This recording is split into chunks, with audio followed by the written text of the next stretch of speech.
Selamat pagi, salam sehat, dan salam damai sejahtera buat kita semuanya dimanapun kita berada. Bapak, Ibu, Saudara-saudari, kita bertemu kembali di ibadah kita pada pagi hari ini. Sebelum kita mendengarkan firman Tuhan, saya mengajak kita semua untuk kita bersama-sama berdoa. Marilah kita berdoa. Terpujilah Engkau Tuhan Yesus yang masih memberikan nafas kehidupan buat kami hingga pada pagi hari yang berbahagia ini. Sebelum kami berangkat menapaki hari-hari kami, melakukan setiap aktivitas dan pekerjaan kami, ingin terlebih dahulu kami disapa oleh kebenaran firman-Mu. Biarlah Roh-Mu yang kudus itu yang memberikan pengertian hikmat kepada kami. Berfirmanlah Engkau ya Tuhan, sebab kami telah siap untuk mendengarkannya. Dalam nama Anak-Mu Yesus Kristus kami berdoa dan mengucap syukur. Amin. Bapak, Ibu, Saudara-saudari, jemaat Tuhan yang berbahagia dimanapun kita berada, yang menjadi renungan buat kita di pagi hari yang berbahagia ini, hari Selasa, tanggal 20 Agustus 2024, yaitu yang tertulis di dalam kitab Efesus pasal yang keempat, ayatnya yang ke-15. Saya membacakannya di dalam terjemahan baru edisi yang kedua. Beginilah firman Tuhan. Sebaliknya, dengan teguh berpegang kepada kebenaran di dalam kasih, kita bertumbuh di dalam segala hal ke arah Dia, Kristus yang adalah kepala. Dalam bahasa Batak dikatakan, gabe perhasitongan hita tahe di bagasan haholongoni jala lama godang mahita dinasaluhu mangyahi ibana ului ima Kristus. Demikian firman Tuhan. Saudara-saudari, surat Rasul Paulus yang dia kirim dari dalam penjara kepada jemaatnya di Efesus untuk mengingatkan kembali dan meneguhkan selalu iman jemaat yang pernah dia layani di Efesus secara khususnya. Dengan tegas dan dengan yakin, Paulus menyerukan dan mengajak dan mengingatkan kembali bahwa sebagai status mereka percaya kepada Kristus dan tergolong sebagai orang Kristen yang sudah menerima Yesus, itu hidupnya harus bisa berubah dan berbeda dari setiap perilaku-perilaku pada umumnya manusia, orang-orang yang ada di Efesus. Mereka harus bisa lebih baik lagi, dan mereka harus bisa menunjukkan kepribadian yang benar terpancar percaya kepada Yesus Kristus. Itu dengan bahasa lain, Paulus mau katakan kepada jemaat Efesus, lo sebagai orang yang percaya kepada Kristus Yesus, hidup lo harus tampil beda. Di mana di sekeliling mereka itu masih terjadi kehidupan-kehidupan yang di dalam kegelapan manusia lama, pembunuhan, percabulan, kebohongan, dan lain sebagainya. Maka dengan tegas Paulus selalu mengingatkan kepada jemaat di Efesus supaya hidup mereka itu harus tampil beda daripada orang-orang di sekitar, karena mereka telah percaya dan menerima Kristus. Sebagai orang yang percaya kepada Kristus, maka mereka harus mampu untuk hidup baru, ya, hidup baru, mampu menanggalkan perilaku-perilaku lama atau kehidupan-kehidupan yang tidak sesuai dengan kehendak Tuhan.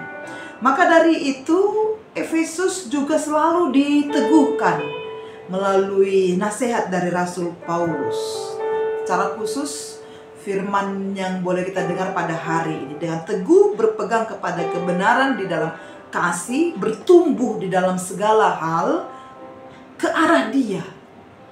Siapa? Yaitu Kristus yang adalah sebagai kepala. Di dalam kepelbagaian bahwa jemaat itu harus benar-benar berada dalam satu kesatuan, menunjukkan kesatuan itu yang Kristus itu adalah sebagai kepala, pimpinan. Bahwa tidak ada perbedaan di antara para jemaat. Yang kedua, Bapak Ibu Saudara-saudari, jemaat itu tetap diteguhkan supaya terus bertumbuh imannya, berakar di dalam Kristus, karena fondasinya adalah Kristus Yesus. Maka iman mereka harus terus berakar dan bertumbuh. Nah, maka proses pertumbuhan itu Tuhan akan memberikan proses pertumbuhan itu dengan baik. Iman mereka bertumbuh, menghasilkan buah, dan buahnya buah yang baik. Nah, ke arah sanalah Paulus menegaskan dan menekankan kepada jemaat di Efesus bahwa mereka harus benar-benar menunjukkan buah yang baik, mengarah kepada Kristus. Maka dari itu Paulus juga mengingatkan sebagai orang yang percaya bertumbuh bahwa harus ada buah yang akan dihasilkan dari setiap orang yang percaya. Apakah itu melalui kehidupan? Maka dari itu Bapak Ibu Saudara-saudari, layaknya kepada jemaat di Efesus, kita juga diingatkan sebagai orang Kristen, orang yang sudah percaya kepada Kristus, kita juga harus berpegang teguh kepada kebenaran dan kepada kasih Kristus Yesus. Kita juga harus tetap bertumbuh dan bertumbuh, iman kita tetap bertumbuh ke arahnya, ke arah Kristus. Dan pertumbuhan iman kita itu boleh menghasilkan buah-buah yang baik di dalam kehidupan kita, sehingga orang lain bisa merasakan dan menikmati pertumbuhan iman kita, buah yang dihasilkan di dalam kehidupan pribadi lepas pribadi kita, kerohanian kita, keluarga kita juga bisa menunjukkan buah yang baik dalam segala hal, dan hidup kita ini bisa menjadi berkat. Maka yang terakhir sekali Bapak Ibu Saudara-saudari, mari kita sama-sama menapaki kehidupan ini tetap berpegang teguh, dan agar kita semakin kokoh, semakin kuat dalam Kristus, dan kita boleh bertumbuh seturut dengan kehendak Kristus. Pertumbuhan kita baik ke atas, dan kita menghasilkan buah yang baik.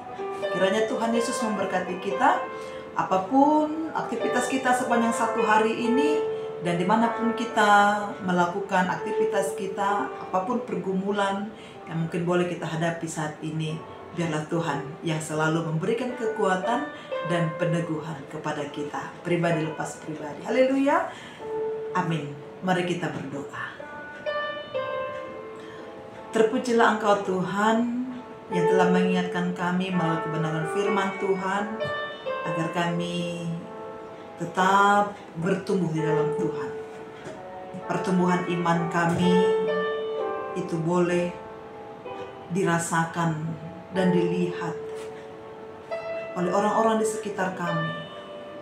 Biarlah orang sekitar kami mengakui bahwa kami adalah pengikut Tuhan. Tuhan Yesus yang telah memberikan contoh teladan yang baik untuk kami, contoh di dalam kehidupan ini. Maka dari itu Bapa, Engkau adalah kepala kami, Engkau adalah pemimpin kami. Biarlah kami semuanya setia untuk mengikut Tuhan.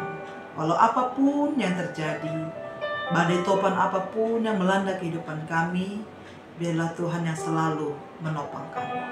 Berkati seluruh jemaat Tuhan dimanapun mereka berada, di mana mereka akan melanjutkan melangkah untuk melakukan aktivitas pekerjaan yang Tuhan berikan. Tuhan tuntun mereka, dan Tuhan yang selalu memelihara dimanapun mereka beraktivitas. Kami serahkan hidup kami Bapa hanya ke dalam tangan pengasihan Tuhan saja. Terpujilah nama-Mu hari ini sampai selama-lamanya. Dalam nama Yesus Kristus kami berdoa dan mengucap syukur. Amin. Shalom.